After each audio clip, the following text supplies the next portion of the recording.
Welcome everyone to today's library design workshop preview with Emily Puckett Rodgers.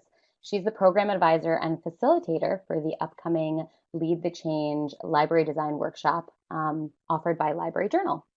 I'm Sadia Khalid, a course moderator for Lead the Change, as well as a contributor to EdMaker, which is an online learning consultancy that is partnering with Library Journal to create the library design workshop, as well as some other great courses for librarians online. I'm thrilled to be here today talking with Emily about this library design workshop and to have her tell you all a little bit about it. So Emily, why don't we have you tell us a little bit about your background and interest in library design to start with? I know you were just at the Library Journal Design Institute. Can you tell us a little bit about that? Yeah, absolutely. So my background is as both a public and an academic librarian. I spent about 8 years in a public library, and I spent about a little over 2 years in an academic setting. And right now I'm a program manager at the School of Information at the University of Michigan here. So that is the school where we train people to be librarians, among other things.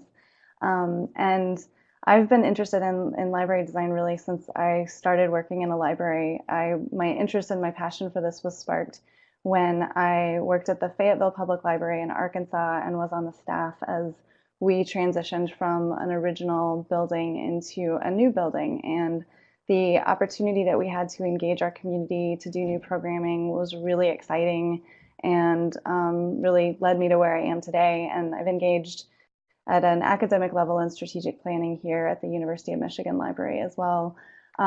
So I'm involved in this program with the workshop series because I'm also the program coordinator, project coordinator rather, for the new Landmark Library series that Library Journal supports. And in this role, I have also participated in their design institutes, which are biannual opportunities for librarians, designers, architects, to vendors as well to come together in a region and explore topics and trends going on in library design, but also see what's happening in larger libraries in that region. So looking at touring renovations, looking at touring new buildings. And so we host a series of conversations and a series of panels where people can really get together and talk about the issues that concern them. They can talk about their projects and they can share their work with each other. So this last week I was at Nashville, their public library, and I was moderating a panel on sustainability in libraries and especially how libraries can become champions for sustainable design and regenerative design, so design that actually gives back to a community in terms of water or electricity or infrastructure development. So it's been a great opportunity for me to be at these conversations and see the broader trends that are happening in library design through the new Landmark Library series. And I'm really looking forward to working with all of you if you choose to engage in this workshop to support your own projects and your own activities. Great. So what can participants expect to get out of the library design workshop? And really, I want to hear a little bit about how it's different than just listening to a standard web series. Mm-hmm.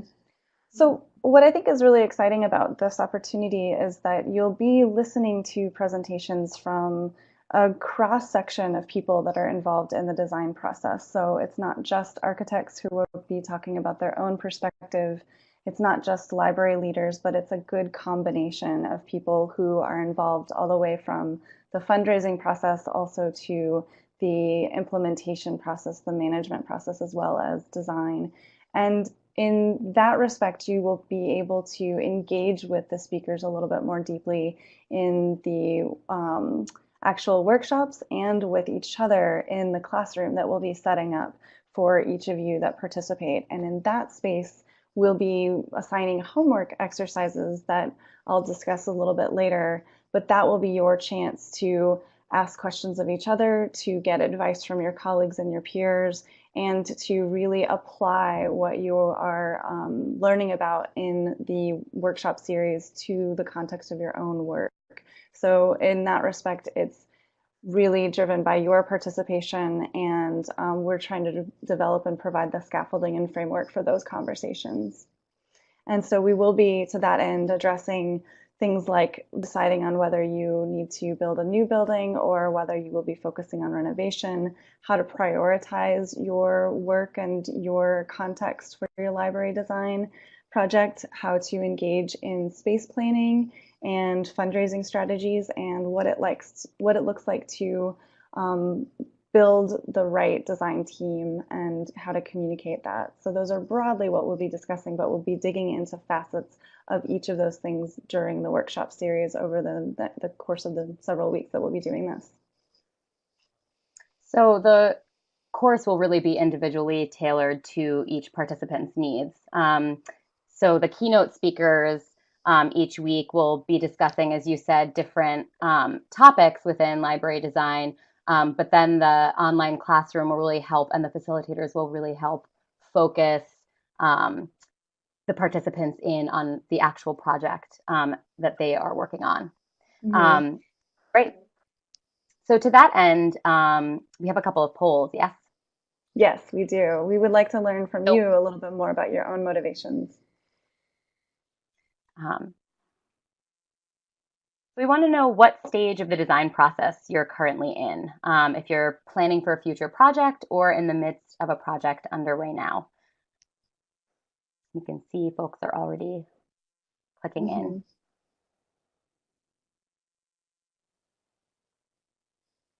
So it looks like overwhelmingly our listeners are planning for a future project, and a couple are in the midst of a project now.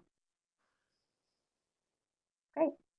That's great. That means if you do participate in this should be a really useful series for you to learn about the broader framework and also tools and techniques that you can apply to each of those stages of the design process. I have one more question for you. And that is, what is your library's motivation for the design project that you are thinking about? Is it growth in the community, changes in the community, opportunity to invest, or changes in your collection or services? I'd love to hear a little bit about that.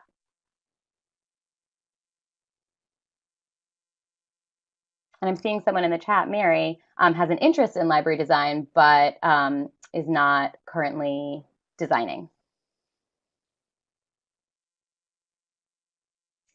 Something that I think is valuable in this context that I've been having lots of conversations with people about is that you can apply some of the techniques and tools of the design process to rethinking your own services, thinking about the collections and how you're developing them, regardless of whether you're actually engaged in a major renovation or not. So there's a lot that can happen with little investment on tearing down walls or building walls or things like that, that you can use and translate the design process into other facets of library work and services. Absolutely. And it looks like changes in your collection or services is the front runner in your library's motivation for your design project at this point. Okay.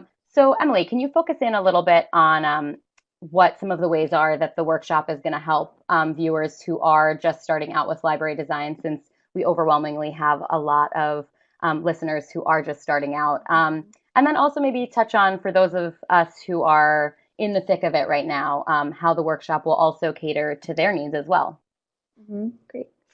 So I'd like to highlight the keynote that will be kicking off the series. So this is a keynote by Elliot Felix, who is part of Bright Spot Strategies, and he's worked with several organizations, museums and academic libraries, universities, public libraries across the country to really engage in a conversation around transforming these large public service organizations to think about their roles, their offering, their experiences, and providing tactics that they can use. So he'll be really helping us think about the bigger picture framework of this, the motivations that drive us all in making design decisions, and also then honing in on a couple of his personal lists of steps to help shape the project. So if you're just starting out on considering the library design process or engaging in the library design process, then this will set you up for that broader framework and help you consider how to translate the motivation and the need of your library project to various stakeholders like your board or to potential funders or your community members. So that's one perspective that we'll be approaching. And then we also have, I'd like to highlight another aspect of the workshop series that we'll be engaged in week 3. So this one I think will help people who might already be involved in the process of library design, because we'll be honing in on some specific communication strategies and engagement strategies that you can apply to the steps along the process. So how do you engage your community members in brainstorming or in providing feedback? How do you frame that in such a way that they feel invested and empowered to participate in the project and feel like it's part of their own, that they can own that vision of the future that you're providing to them? How do you talk to funders about this? So that is a different type of conversation that you have. How do you talk about and collaborate with your board around these activities? So along the process, we'll get a little bit deeper into those specific strategies as you go through the phases of your work. So you should be able to start making those connections. We're not going to go be so high level that you won't be able to better understand and get exposed to the methods and the strategies and the tools that you can use along this path.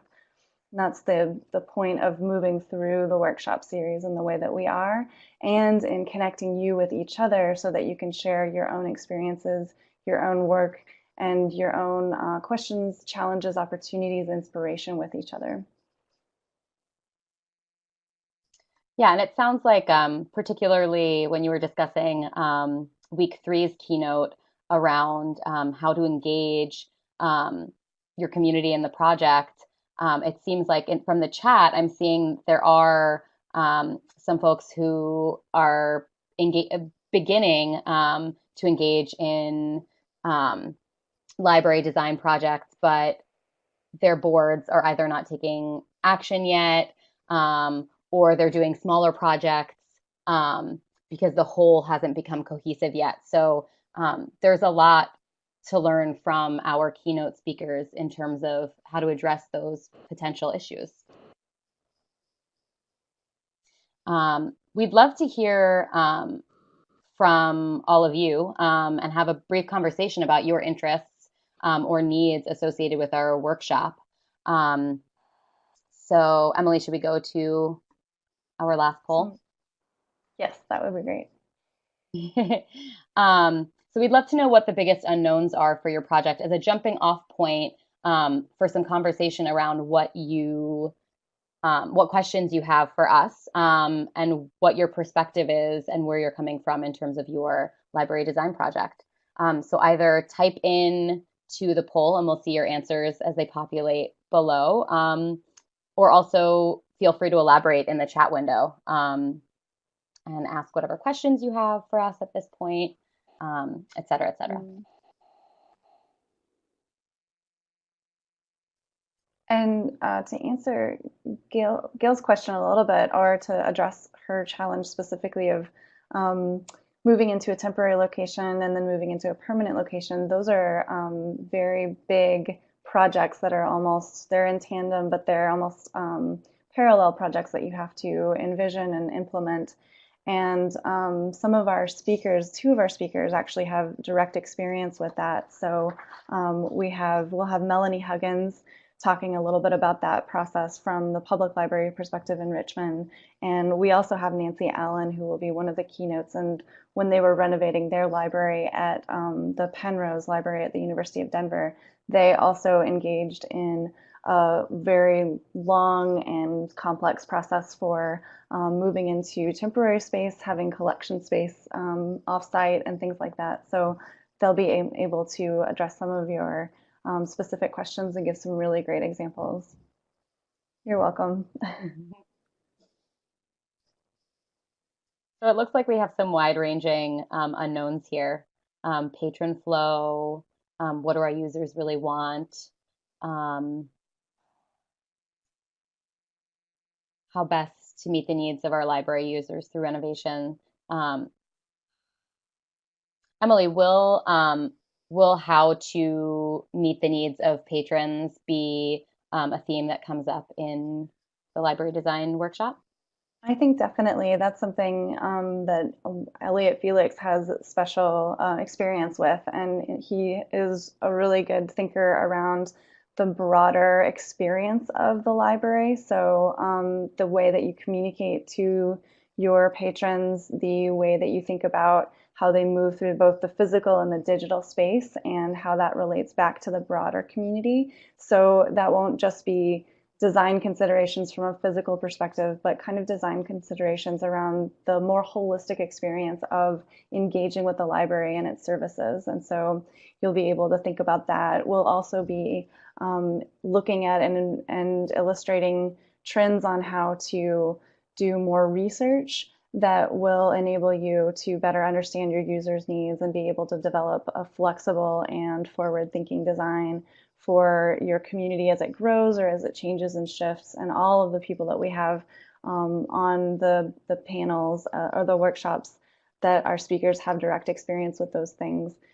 We also have some great perspective from the Friends of the St. Paul Library. They have experience working with board members. They have experience developing championship of funders over time, so that there were and dealing with bond issues. So that issue of raising money, but also engaging your community more broadly to become a champion and supporter of your work will be something that he'll be able to touch on with some great examples and some good source of inspiration and information. That's So great. this Yeah, it looks sounds like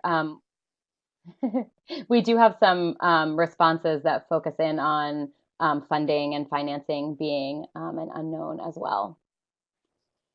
and this Cost of is the great. This is project. something I think these questions that you have will be great to also tease out in the classroom space that we have available for you as we organize people into smaller groups so that you can chat with each other, you can share resources, and we can specifically dictate resources that might address some of your specific unknowns. It's great.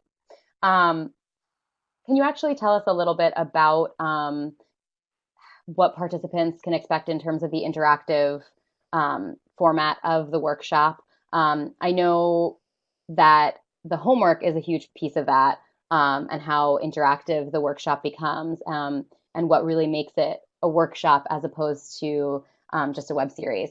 So if you could touch on that sort of interactive quality about it, that would be great. Mm-hmm. Yep. So the whole concept behind assigning you all homework isn't just to give you something to do, but it's to help build a roadmap that you can use in your future projects. And so it's an opportunity for you to contextualize the workshops that you're and the speakers that you are encountering into your own projects. So each of the assignments that we'll be creating will actually be building on each other, so that when you come out of the workshop series, you'll have a roadmap and you'll have a set of resources that you can use to really take those next concrete steps, whether it is renovation or whether it's really focusing on the fundraising aspect, whether it's considering developing swing space or even just engaging your users in a different way so that you can maintain your relevancy and that you can provide the best services to suit their 21st century needs. So you will really be able to shape the application of the workshop speakers and the information through the mechanism of the homework that we'll be providing you, and we'll be providing that scaffolding.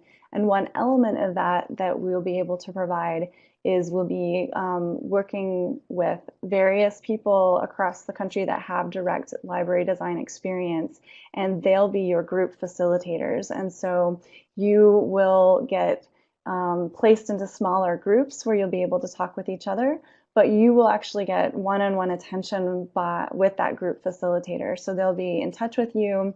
You can ask them questions.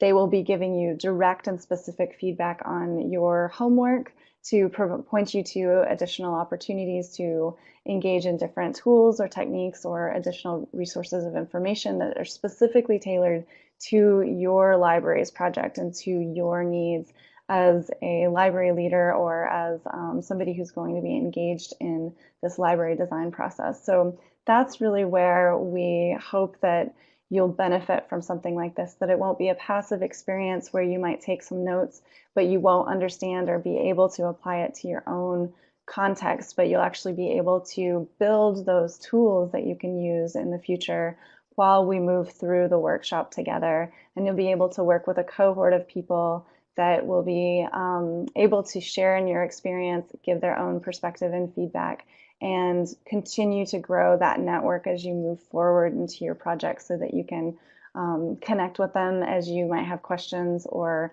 know who to contact or where to go for those next steps as you move through these phases.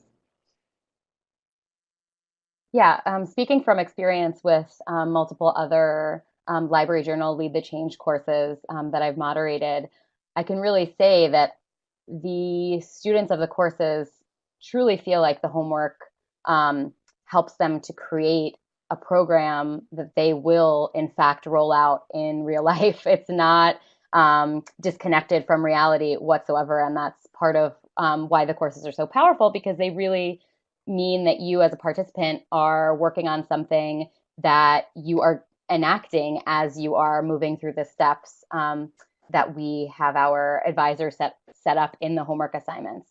So it's pretty fantastic. And one of my favorite things actually about the online classroom that we set up is the fact that not only are you getting this really specific and targeted feedback from experts in the field, but you also do, as you were saying, Emily, make connections with peers and colleagues who then become resources and allies from all over the country and sometimes, internationally. So, so it really is a dynamic meeting space in the online classroom. And I would say, I just noticed from Mary in the chat, she said that their library is really slow on motivation. These kinds of tools can be useful to you once you develop your roadmap to be a communications tool to your staff, to your board, to other administrators if you're associated with the city, or from my perspective, a larger institution, in illustrating the value in investing in this kind of work, this kind of planning that takes money, takes time, takes consideration. But this will give you something that will be concrete, I think, that you can use to move forward in those discussions instead of just broadly talking about the value of a renovation or a library design consideration. So, and from that perspective, you'll be able to tailor that message and that road map to your specific library context. So even though we all have an association with a library that has certain fundamental elements, each of our libraries is unique in the way that it reflects its community, the way that it gets its funding and support services, the way it develops its collections, and the way that it can move forward in providing an anchor opportunity of healthy communities through programming, physical space, services, and things like that. So that's something we really want to be able to provide a value back to you that's something that's tailored to your specific needs and your specific community. That's wonderful. Do we want to just open up to questions? Yeah, let's do that. If anyone has any questions or concerns, post them in the chat and we will respond.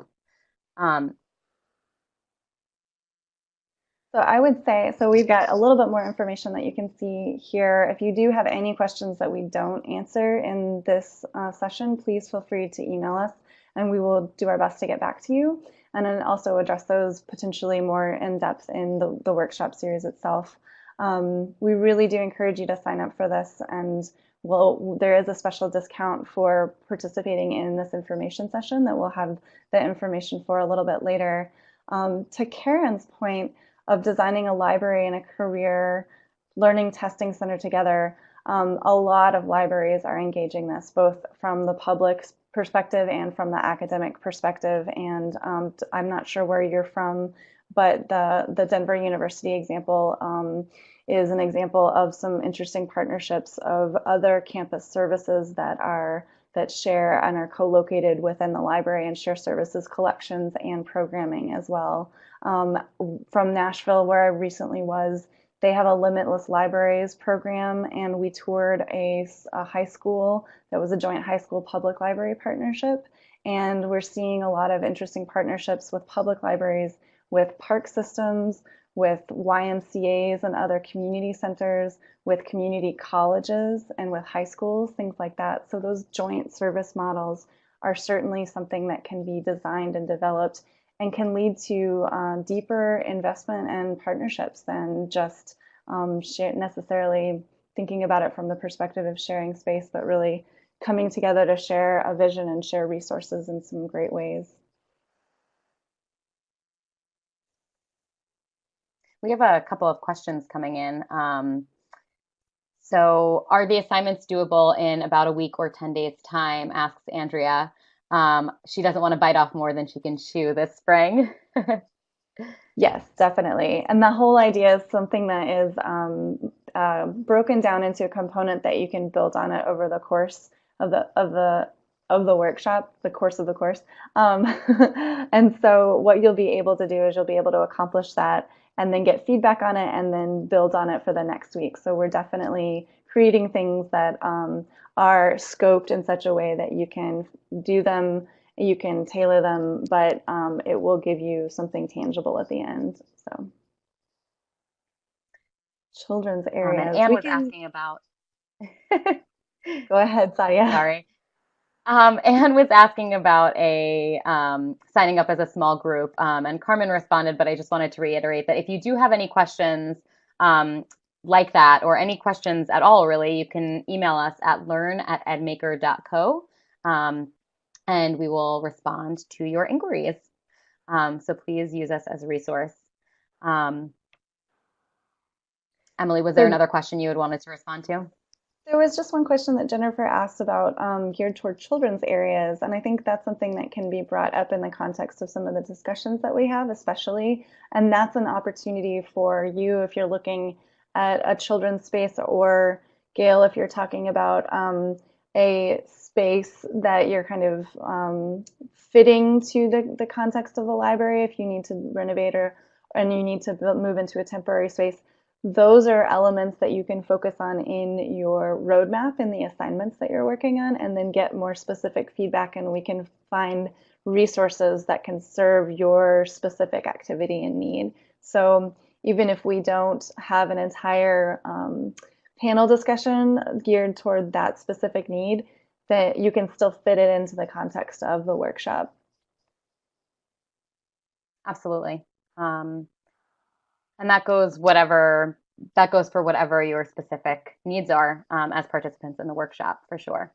Um, I also want to mention, Emily actually touched on this a moment ago, but Library Journal is actually offering a limited time offer of 15% off the library design workshop. So if you use the code LTCA15 when registering, or you can use the link that Carmen just put into the chat, that will take you to a page that already has the discount entered, and you can sign up for the library design workshop there. And the discount will be live through midnight Pacific time, December 16th. So do use that to sign up if you're interested. And I also want to mention any questions that come up for you as you're thinking about the library design workshop can really be posted in the Commons as well, which is our online meeting space. And you can post a discussion topic, and peers, and as well as library journal staff and EdMaker staff can respond to your inquiries there as well. And you can sort of start a discussion thread based on your specific project, and hopefully others who have similarities can chime in there as well. So we encourage you to do that. And I'll post that link in the chat as well now.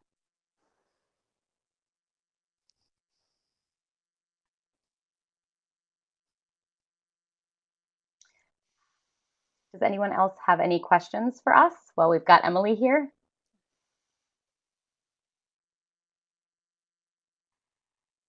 A max. Oh, Gail just asked if you have a max number of students. A maximum number of students for the course? No.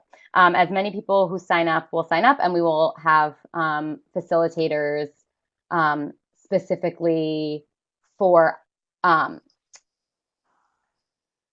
me, I'm going to rewind a second. We will have as many facilitators and experts and small group breakdowns as we need. So the groups are limited to around like 20 to 25, but we will add on facilitators based on how many people sign up for the course.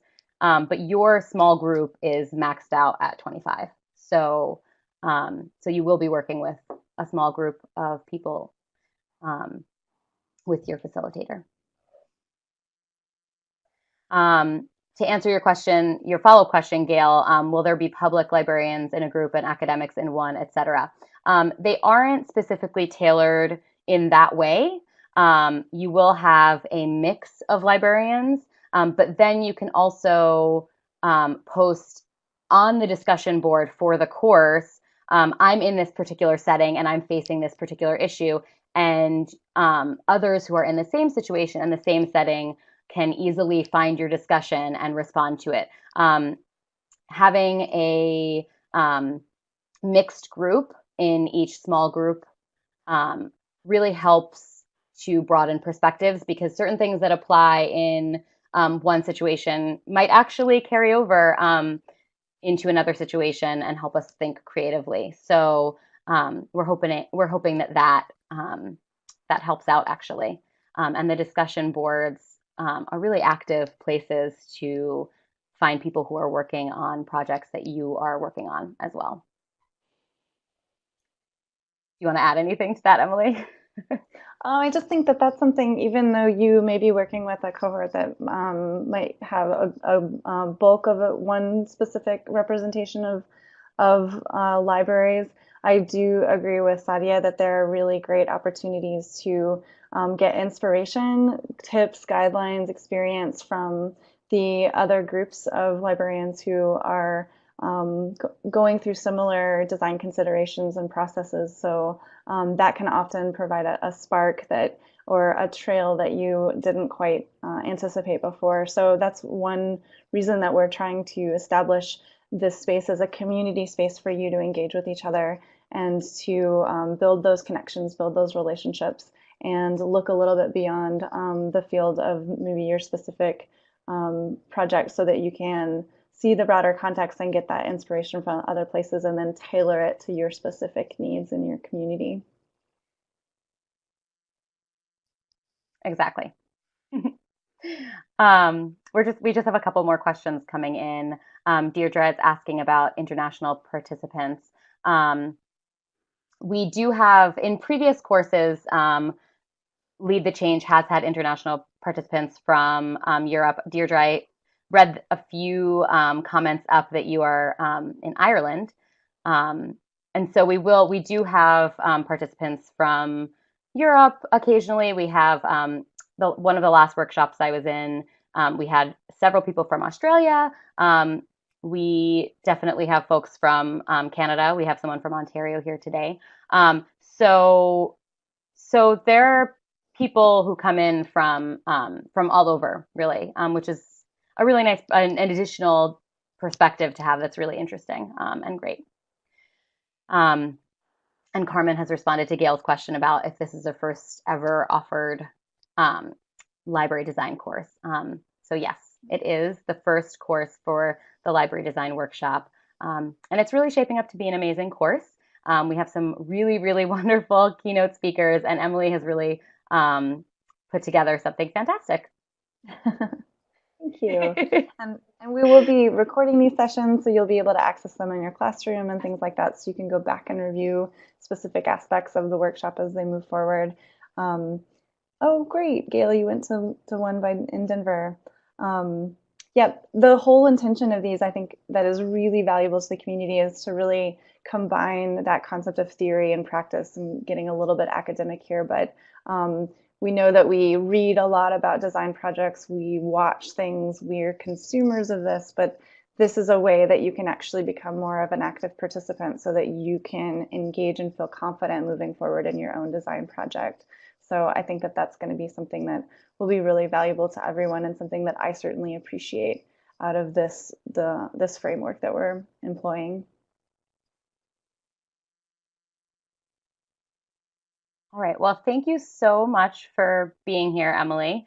And thank you, all of you, for joining us today for this library design workshop preview. We hope that you will keep in touch. Send us email at learn@edmaker.co. Visit the Library Journal site for the full information on the program, and be sure to sign up using the discount code that we posted earlier, and we'll repost those things as well. We'll stick around for a few moments if there are any lingering questions in the chat. But thank you so much for tuning in, and we hope you'll join us for the library design workshop starting soon.